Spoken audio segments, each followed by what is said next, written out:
Hello, everyone, and welcome to something I like to call Rook Theory, the only show that moves in a theoretical yet deadly straight line.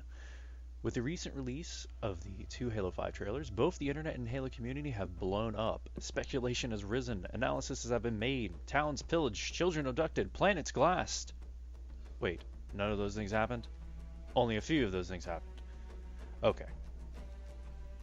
With the recent teaser trailers released, anyone who's a die-hard Halo fan has been left scratching their heads and saying, what? Either that, or they have been left as giddy as a schoolgirl. And as a die-hard fan of the series, oh man, I am excited. But before we get into the analysis and theories, we need a brief history lesson. In the beginning, there was an ancient alien race called the Precursors. No, too far back.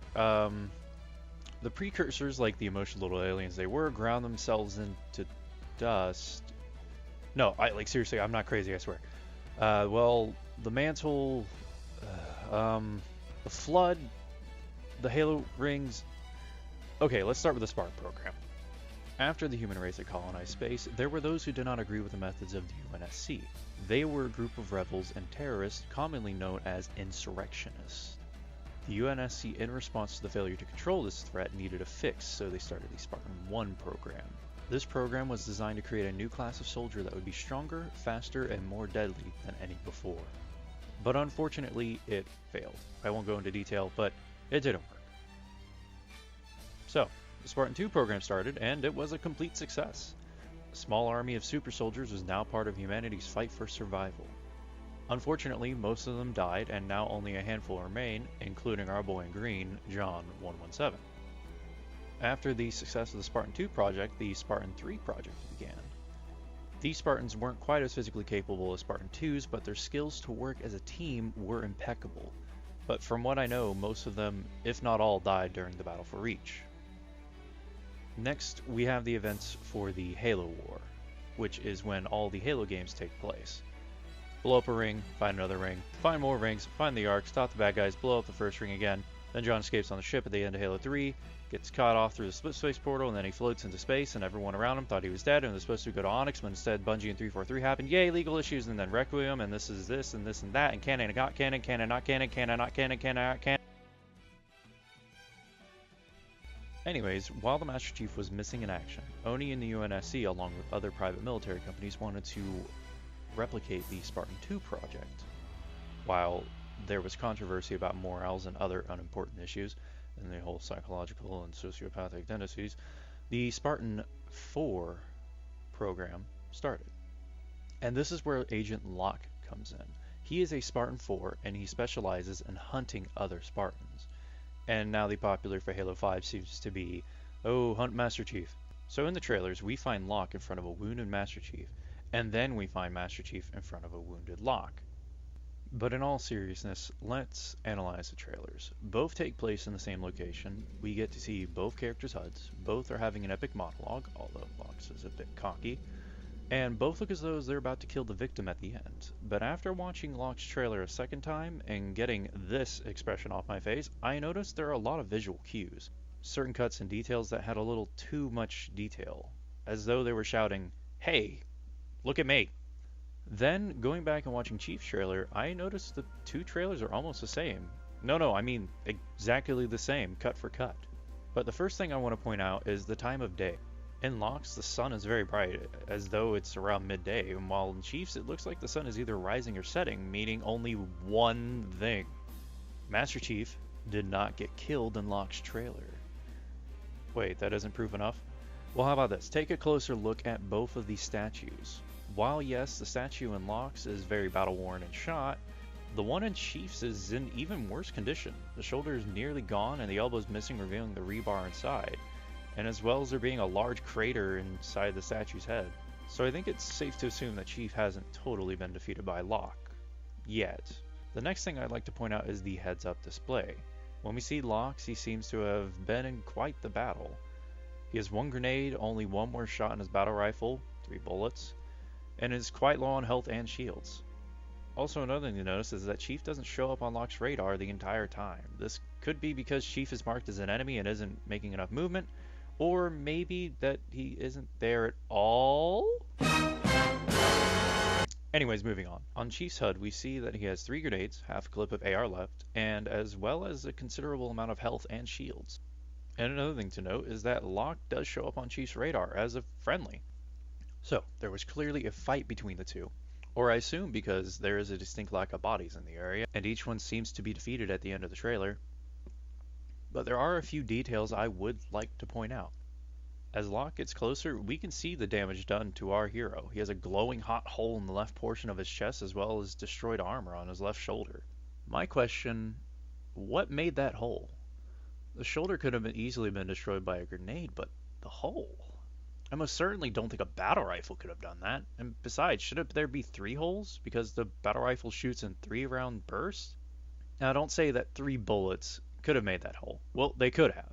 But you know as well as I do that the BR does not shoot that quickly. And the only way that all 3 hits would make contact in the same spot is if Locke had a clear line of sight and Chief was not moving. No. I think something else made that hole. Sniper maybe, but Locke only has a secondary pistol. Energy weapon? That is likely, but I don't see any Covenant around, so who knows?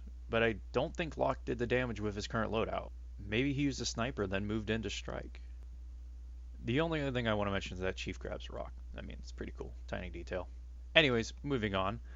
In Chief's trailer, we see him moving towards Locke, doing his epic monologue, and wait, look at his armor. He very clearly has his shoulder pad, and the giant hole in his armor is gone. That's titanium alloy plating. There's a little bit of char there, but there isn't even a patch job. How is that even possible? We know that Chief is on the run from the UNSC, so where did he get replacement armor? Or know someone to do a damn fine patch job? Johnson maybe? Oh no. Cortana might know that armor guy from Halo 2. No, oh no. Super dead. Halsey, oh right. Shit. Halsey went rogue like John did. And the UNSC has ordered to kill John just like they did Halsey in Halo 4 Infinity. And in the first Halo 5 teaser, John seems to still be clinging on to hope that Cortana might still be alive. So he would want to find Halsey. And the UNSC has branded her a traitor. And if the UNSC finds out about John wanting to work with her, they would most likely brand him as a traitor too. So that might be the reason why they're hunting him all of a sudden. But that doesn't explain the armor. What if I told you Master Chief never got shot in the chest, and he never lost that shoulder piece? Because this isn't Master Chief. This is another Spartan. While most of the Spartan 2s died, there were a few that remained, 2 of which were Kelly, number 087, and Fred, number 104. These were 2 of Chief's former squad mates. 2 of the few Spartans, like John, left in the universe, and really 2 of his only friends. And going back to why John was labeled a traitor, I think the UNSC has started to become afraid of the Spartan 2s. The games constantly point out that the Spartan 2s seem to be less emotionally stable and develop social disorders and sociopathic tendencies. Maybe Fred and Kelly heard of the hunt for the Chief, and either they decided it was only a matter of time before the UNSC tries to rid them too. They already had the means of doing so by having a Spartan specially trained to hunt other Spartans. And we've seen both Kelly and Fred wear the Mark VI style of armor in the Forward Unto Dawn miniseries, and in the Halo graphic novel Armor Testing, we see Kelly test the Mark VI armor Chief uses in Halos 1 and 2, which then upgraded itself to the Mark VII by ways of nanotechnology while Chief was in cryosleep. So we know that both Kelly and Fred could have acquired this set of armor. But that's not all. And for ease, I'm just going to say Kelly rather than Kelly or Fred. I think that Kelly is being showed hunted in Locke's trailer. Maybe she was looking for Chief, and while standing still admiring the statue of Chief, Locke took that near impossible shot I was talking about earlier. Or maybe she and Chief were working together to set up a trap for Locke and something went wrong. But I think she knew that she was going to die here. That's why she grabbed a rock in an absolute last resort for fighting, but unfortunately to no avail. while Chief approaches Locke, he asks, "Is this what you wanted? Is this what you were looking for? Was everything you've compromised, everything you've done, worth it?" The camera then shows Chief look at the battered statue of himself, and then he confronts Locke. He's asking himself if all the enemies he's made has been worth all the loss that he's had, and with nothing to show for it. Cortana's still gone, Halsey's still nowhere to be found, and now another Spartan, another friend, dead because of him. The most recent Halo games wanted to show the humanity in Chief, and I think that this is what the trailer is trying to show as well. Locke killed one of Chief's only friends, and Chief became enraged and confronted Locke. And Locke probably got cocky, letting his guard down, giving Chief, the hardened soldier he is, the upper hand.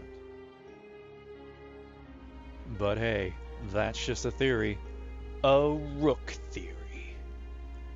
Oh god, that sounds bad. A game theory? Please don't sue me.